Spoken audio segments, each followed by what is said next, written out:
Welcome to the Ethics and Standards for Heritage Organizations webinar. This presentation will provide an overview of the ethics and standards that heritage organizations are expected to follow as they carry out their important work. The information in the webinar has been compiled using the guidelines of three professional organizations: the American Alliance of Museums, AAM, the American Association for State and Local History, AASLH, and the International Council of Museums, ICOM. The guidelines are based on widely shared values that connect diverse heritage organizations and are developed by these professional organizations with input from the field. This webinar was developed as a resource for the Indiana Historical Society's Heritage Support Grants Program, made possible by Lilly Endowment, Inc. During the webinar, you'll learn about ethics and accepted standards as they apply to heritage organizations, especially in the areas of governance, collection stewardship, acquisitions, deaccessioning, interpretation, programs, human resources, and revenue-producing activities. The webinar is meant to be a broad overview, and there may be other guidelines and legal standards that you should be aware of as you move forward with specific tasks or projects. I encourage you to dig deeper into the information and apply it to the work of your organization. Most heritage organizations in the United States are classified under Section 501c3 of the Internal Revenue Service Code. They must be organized and operated exclusively for exempt purposes as set forth in the code. They cannot pass along their earnings to stockholders or individuals. They also cannot attempt to influence legislation as a significant part of their activities and may not participate in any campaign activity for or against political candidates. Go to the IRS website and look for exemption requirements, 501c3 organizations for more information. 501c3 nonprofits exist to serve the public trust and must always strive to act in the public trust. A good question to ask about any of the things your organization does is, how will this benefit my community? A heritage organization ensures that its board, staff, and volunteers work for the benefit of their communities, complies with all applicable laws and legal standards, follows professional standards and best practices to the best of its abilities, and strives for diversity, equity, accessibility, and inclusion. Everyone at the organization should be aware of the ethics and standards that guide their work and know where to find specific information when they have questions. Board members are responsible for charting the course of the organization and must take ethics and standards into account when they make decisions. Staff and volunteers carry out the activities of the organization and must be able to apply the ethics and standards to their operational tasks. Ethics and standards help to maintain the integrity of the organization, establish that the organization is operated according to professional best practices, inform institutional decision-making, and frequently exceed legal minimums. The ethics standards are based on widely shared values that connect diverse heritage organizations. Ethics and standards are not created in a vacuum. They can and may evolve over time as laws, technology, information, and the circumstances surrounding heritage organizations change. Providing good governance is essential to the success of any organization. The Board of Directors is responsible for developing and setting policies. It provides oversight, ensures that the organization has the resources needed to do its work, and helps to maintain its financial well-being. Board members have three basic legal duties. The duty of care. Board members must actively prepare for and participate in board discussions and are obligated to use their best judgment, along with any information they have, to make decisions in the best interests of the organization. The duty of loyalty. When making decisions of the organization, board members must put the needs of the organization above any personal or professional interests they may have. And the duty of obedience. Board members must follow all applicable federal, state, and local laws and must assure that the organization adheres to its mission. The Board of Directors ensures that there is adequate funding to carry out its mission, provides responsible stewardship by protecting and managing resources, preserves the physical and intellectual integrity of those resources, and maintains accurate financial records, as well as providing sound fiscal management.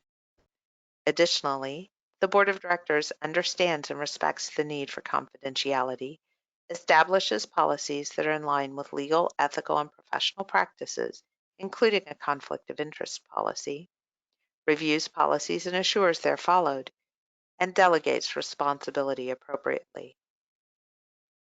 Heritage organizations often collect objects and documents to connect communities with their history. When an organization chooses to be a collecting institution, it's agreeing to take on the responsibility of physically preserving those collections. The organization must adhere to the accepted ethics and standards of good collection stewardship. A collecting institution holds its collections in the public trust. This means that while an organization is the legal owner and usually has physical custody of the objects in its care, those objects are to be used for the public good. Collecting institutions have the obligation to care for those objects following ethics and standards set forth by professional organizations. This means that they should carefully consider any actions that may affect those objects, including acquisitions, deaccessioning, storage, handling, and exhibition. Practicing good collection stewardship means that the organization has a board-approved collections management policy. Collections are not monetized and are not treated as financial assets. Collections are cared for that recognizes their cultural origins, and the organization is transparent about the origins of its objects. A collecting institution understands that records of the collections should be created and maintained. The organization has a policy in place to determine what to do when individual and organizational collecting interests overlap. Collections are not made available to board, staff, and volunteers for personal use or for any purpose contrary to the approved collections management policy. When considering objects for the collections, it's very important to follow the board-approved collections management policy that determines what will be added to the collections and how those objects will be acquired. Saying yes should always be a thoughtful and intentional process and should include discussions about how the objects fit the mission of the organization and whether the organization is the best home for those objects. A collecting institution is obligated to keep its objects in as good or better condition as they were when they were acquired. It's considered unethical to accept an object that the organization cannot care for properly. A collecting institution remembers that determining what the organization will collect is a thoughtful and intentional process. Make sure that acquisitions are not made outside of the organization's approved collections management policy, and makes every effort to assure that objects considered for acquisition have been obtained legally and ethically. Just as in the acquisition process, removing or deaccessioning objects from the permanent collections should be done according to the board-approved collections management policy and adhere to the ethical practices that have been accepted by the field. Organizations must have clear title to objects intended deaccession. Deaccessioning procedures are detailed in the collections management policy. Deaccessioning is based on the relationship of the object to the organizational mission, historical value, physical condition, and ability of the organization to care for the object. Objects are not deaccessioned based on their monetary value. Proceeds from sales of deaccessioned objects provide for the direct care and preservation of existing collections, may be used to acquire collections objects, may not be used to provide funds for organizational operations. Heritage organizations regularly educate the public using knowledge of community history and the objects in their collections. Over and over again, studies show that museums are one of the most trusted public institutions. Therefore, it's important for heritage organizations to be mindful and ethical when they're sharing information and communicating with their communities. Good communications with your community are based on sound scholarship and research, including community-based knowledge, demonstrate respect for cultures and people, strive for inclusivity, are socially responsible, and use a method of delivery appropriate for the intended audience. One of the most common methods of communicating information is through programs.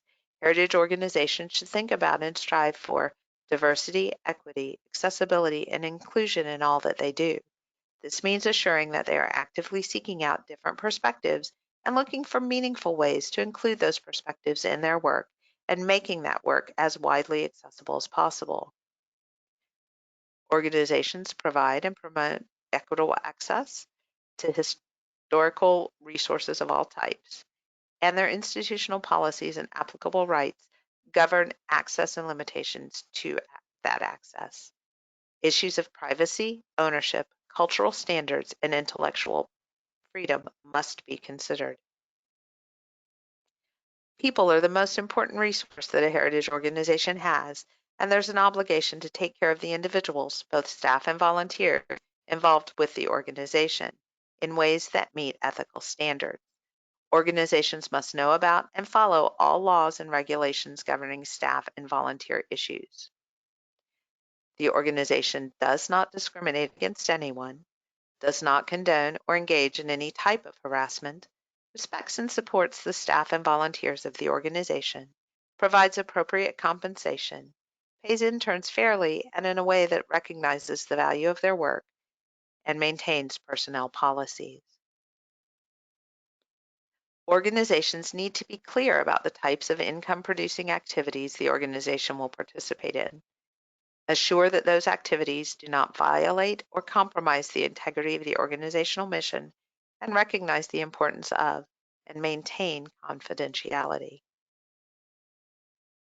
As your organization moves forward with its work, remember, accepted ethics and standards express shared values and connect diverse heritage organizations. Heritage organizations must understand and adhere to accepted ethics and standards, and following accepted ethics and standards maintains organizational integrity and increases professionalism. The information for this webinar was compiled using guidelines from the American Alliance of Museums, the American Association for State and Local History, and the International Council of Museums. For an in-depth look at the guidelines, please follow the links on this slide. You can also contact me at themmerline@indianahistory.org or 317-234-0170 with any questions you may have. Thank you.